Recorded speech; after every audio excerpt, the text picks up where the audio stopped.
എല്ലാവർക്കും കർക്കിടക മാസത്തിലേക്ക് സ്വാഗതം. കർക്കിടക മാസത്തിലെ ഈ മഴയും തണുപ്പും എല്ലാം നമുക്കൊരു പ്രത്യേക നൊസ്റ്റാൾജിയയാണ്. പ്രത്യേകിച്ച് തറവാടുകളിൽ രാമായണത്തിൻ്റെ ശീലുകൾ വിരാൻ തുടങ്ങിയായി. അങ്ങനെ നമ്മുടെ ഒരു പാരമ്പര്യത്തിലേക്ക് നമ്മൾ തിരിച്ചു പോവുകയാണ്. ഇനിയെങ്ങും രാമനാമം, സീതാറാം സീതാറാം സീതാറാം രാം. രാമൻ്റെയും സീതയുടെയും ഹനുമാന്റെയും എല്ലാം ചരിത്രങ്ങൾ ഇനി നമ്മുടെ എല്ലാം കാതുകളിലേക്ക് മുഴങ്ങിക്കൊണ്ടിരിക്കുകയാണ്. രാമായണം എന്തിന് പാരായണം ചെയ്യണം? വളരെ ഭക്തിയോടുകൂടി നമ്മൾ പാരായണം ചെയ്യുന്നു. അതിന് ഇന്നത്തെ കാലഘട്ടത്തിൽ ചോദ്യം ചെയ്തുകൊണ്ട് ഗുണമുണ്ടെങ്കിൽ മാത്രം ചെയ്യുന്ന ഒരു മാർക്കറ്റിംഗ് മനസ്സാണ് എല്ലാവർക്കും. ഗുണം അറിഞ്ഞു തന്നെ ചെയ്യുക. ഗുണം ഉണ്ടോ എന്നറിയുന്നത് എങ്ങനെയാണ്? അനുഭവമുള്ളവർ പറഞ്ഞു തരും.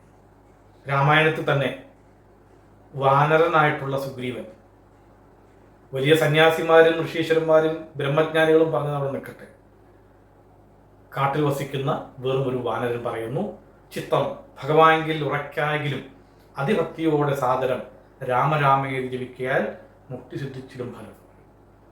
രാമൻ ദൈവമാണോ, അനുഗ്രഹിക്കുകയോ ഒന്നും അറിയില്ല.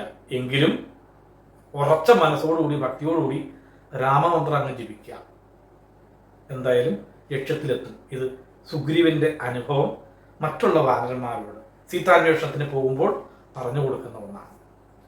അപ്പം അതുകൊണ്ട് രാമമന്ത്രം എല്ലാവർക്കും സ്വീകാര്യമാണ്. ഇന്ന് കലിയുഗത്തിൽ നമ്മൾ എത്തി നിൽക്കുന്നു. 52-ാം നൂറ്റാണ്ടായി കലിയുഗം. അതിനു മുമ്പ് കലിയുഗത്തിൻ്റെ നേരെ ഇരട്ടി ദൈർഘ്യമുള്ള ദ്വാപരയുഗം, അതിനു മുമ്പ് ത്രേതായുഗം.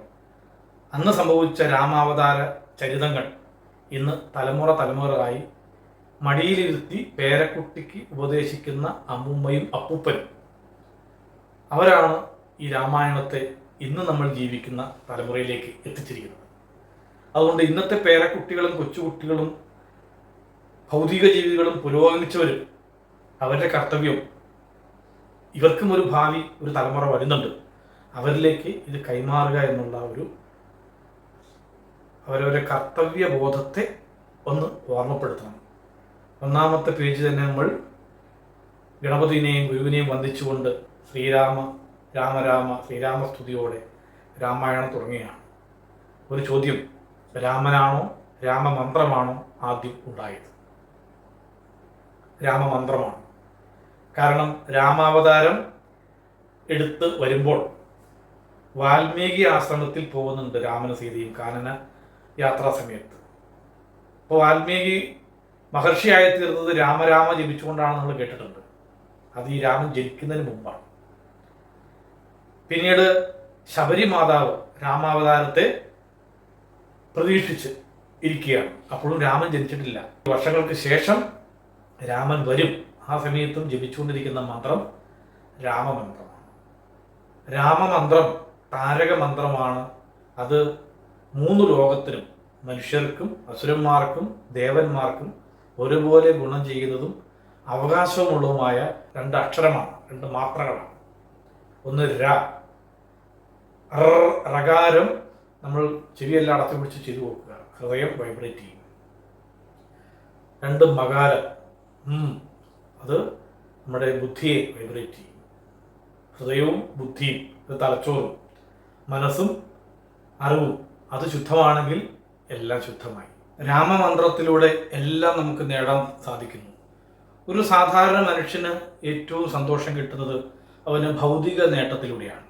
ഉടൻ തന്നെ നിനക്ക് മോക്ഷം വേണം എന്നൊക്കെ പറഞ്ഞാൽ മണ്ടത്തരമായിരിക്കും എല്ലാവരും ചിന്തിക്കുന്നത്. അതൊന്നും സാധ്യമല്ല. പക്ഷേ ഭൗതികമായ ഒരു സന്തോഷം, പട്ടിണി മാറുക, അവരവരുടെ കുടുംബം നോക്കുക, അത്യാവശ്യം സാമ്പത്തികത്തിൽ ജീവിത നിലവാരത്തിലൂടെ മുന്നോട്ട് പോവുക, ഇതാണ് സാധാരണക്കാരൻ്റെ ആവശ്യം. കൊടുങ്കാട്ടിൽ പോയി തപസ് ചെയ്യാനും ഭഗവാൻ നേരിട്ട് കാണാനൊന്നും അധികം പേർക്ക് താല്പര്യമില്ല.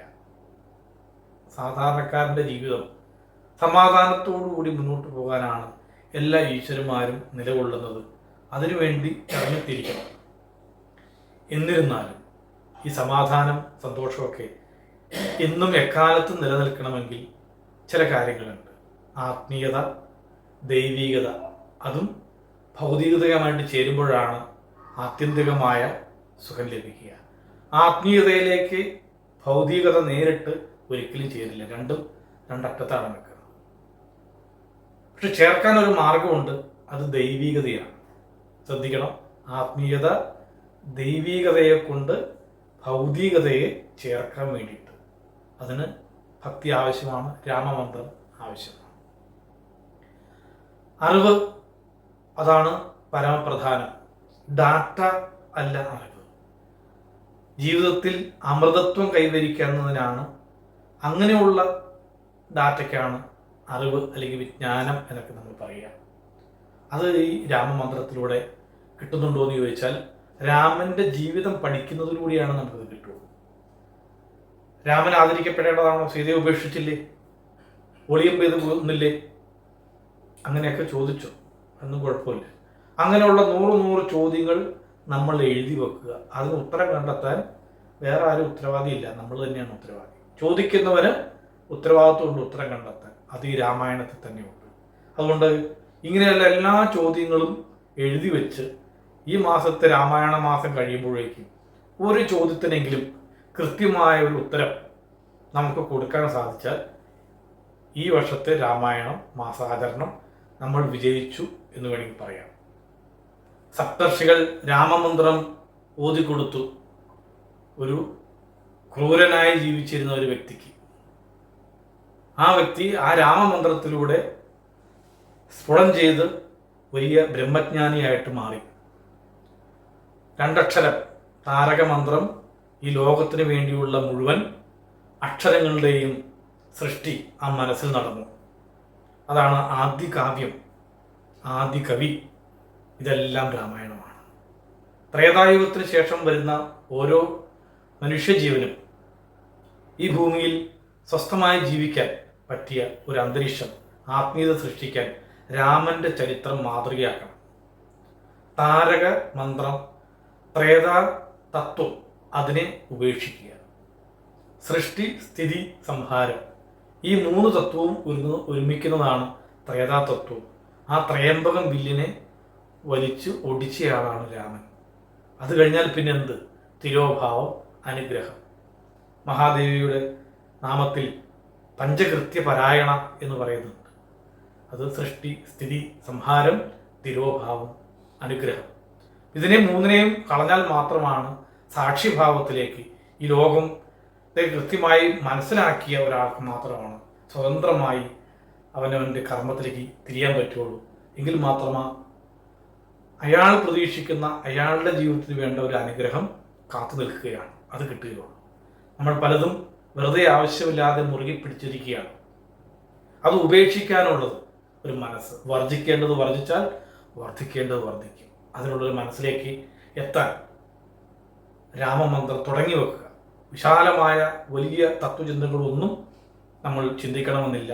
ഏറ്റവും ലളിതമായ സുഗ്രീവൻ പറഞ്ഞതുപോലെയുള്ള രാമമന്ത്രം ജപിക്കുക. ബാക്കിയെല്ലാം നമുക്കുള്ളതെല്ലാം വന്നു ചേർന്നോളും അതിഭക്തിയോടെ.